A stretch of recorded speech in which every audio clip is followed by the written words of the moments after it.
Hi friends, আমি গিয়েছিলাম জাতীয় চিড়িয়াখানায়। চলুন ব্লগটা আপনাদের সঙ্গে শেয়ার করি। ফ্ল্যাশব্যাক। বাসা থেকে রেডি হয়ে বের হয়ে পড়লাম রাস্তায়। আমাদের গাড়ি 11:45-এ। আমি এর সাথে আমার আব্বু, আম্মু এবং আমার ছোট ভাই আছে। 11:45-এর গাড়ি আসলো 12:15-য়। এই যে আমাদের বাস এসে গেছে, এখন আমরা বাসে উঠবো। বাসে উঠলাম, উঠে দেখি বাসের ভিতর অনেক যাত্রী, সবাই মনে হয় ক্লান্ত। সিটে বসে পড়লাম। এরপর চলে আসলাম আমাদের প্রাণের শহর মাগুরাতে।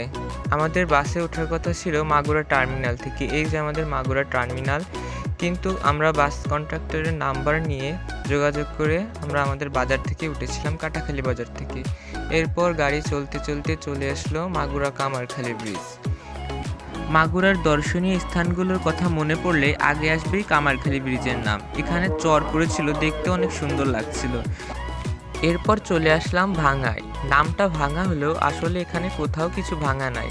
রাস্তাটা অনেক সুন্দর, এখানে আসলে মনেই হয় না যে বাংলাদেশিতে আছি, মনে হয় যে কোনো বিদেশের মাটিতে রয়েছে। এরপর চলতে চলতে চলে আসলাম জাতির পিতা হজরত ইব্রাহিম আলাইসাল্লাম মহাসড়ক টোল প্লাজায়। টোল দেওয়ার পর গাড়িটি সোজা চলে গেল হজরত ইব্রাহিম আলাইসাল্লাম মহাসড়কে। রাস্তাটা আমার অনেক সুন্দর লাগে, কারণ এই রাস্তাটা এতটাই সোজা আর গাড়ি অনেক জোরে চলে, যার কারণে আমার অনেক ভালো লাগে। আর এখানে জানলা দিয়ে অনেক সুন্দর বাতাস আসছিল। জানলার পাশে বসে বাইরের প্রকৃতি দেখতে দেখতে যাচ্ছিলাম। এবার চলে আসলাম পদ্মা সেতু টোল প্লাজায়। টোল দিয়ে গাড়িটি সেতুর উদ্দেশ্যে রওনা দিল। এবার আমরা সেতুতে উঠব। আমরা এই সাইড দিয়ে সেতুতে উঠছি ঢাকার ভেতর ঢোকার জন্য, আর ওই সাইড দিয়ে গাড়ি নামছে যারা ঢাকা থেকে দক্ষিণবঙ্গে আসলো। এই সেতুটি আমাদের দক্ষিণবঙ্গে মানুষের জন্য অনেক উপকারের একটি বিষয়। আগে দক্ষিণবঙ্গ থেকে ঢাকায় ঢুকতে ফেরিঘাটে অনেক জ্যাম হতো, কিন্তু এখন জ্যাম ছাড়াই খুব সহজে আমরা ঢাকা শহরে প্রবেশ করতে পারি। এই রোড দিয়ে আমরা সেতুতে উঠলাম, আর সাইডের রোড দিয়ে গাড়িগুলো সেতু থেকে নামছে, আর নিচ দিয়ে রেল লাইন। অনেক সুন্দর ব্রিজটি, আর অনেক হাওয়া ছিল, খুব ভালো লাগছিল ব্রিজ দিয়ে যেতে। এখানেও দেখি আমাদের মাগুরা কামারখালী ব্রিজের মতো চর পড়েছে, অনেক সুন্দর লাগছিল। মনে হচ্ছিল চরের ওখানে গিয়ে কিছুক্ষণ দাঁড়িয়ে থাকি। আজকের আবহাওয়াটা অনেক সুন্দর ছিল। যাই হোক, এখন আমরা সেতু থেকে নেমে যাচ্ছি, আর ওই সাইডের রোড দিয়ে সেতুতে উঠছে। সেতু থেকে নামার পর যে রোডটা, এই রোডটাও আমার খুব পছন্দের। আমি এর আগেও 4বার ঢাকায় এসেছি, আমার এই রোডটা অনেক সুন্দর লাগে। ঢাকায় আমরা আমার আম্মুর এক কাজিনের বাসায় উঠেছিলাম। এখন বের হব চিড়িয়াখানার উদ্দেশ্যে। রেডি হয়ে বের হয়ে পড়লাম আমি, আব্বু, আম্মু, আমার ছোট ভাই, সাথে আন্টি ও আন্টির মেয়ে। চলে আসলাম আমরা জাতীয় চিড়িয়াখানায়। আব্বু টিকিট নিচ্ছিল, আমরা 6 জন ছিলাম।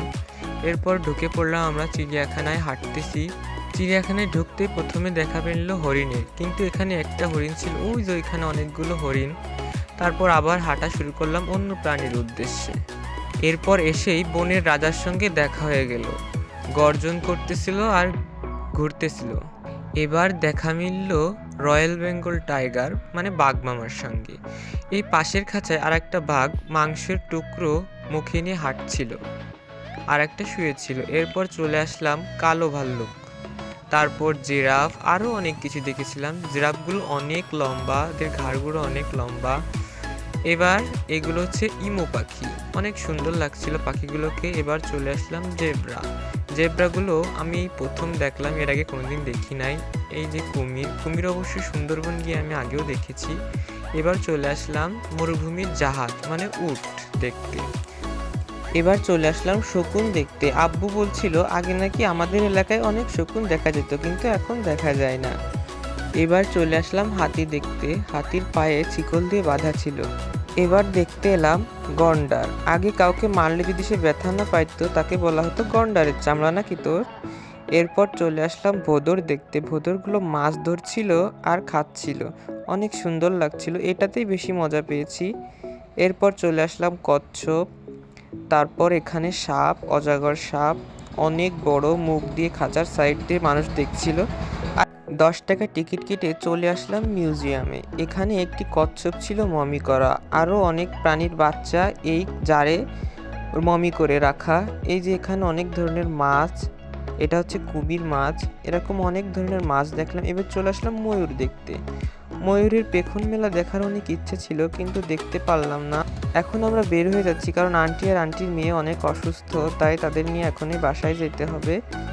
এবার আমরা চিড়িয়াখানা থেকে বের হলাম। বের হয়ে এসে দেখি সেই ভাইরাল বেলুন।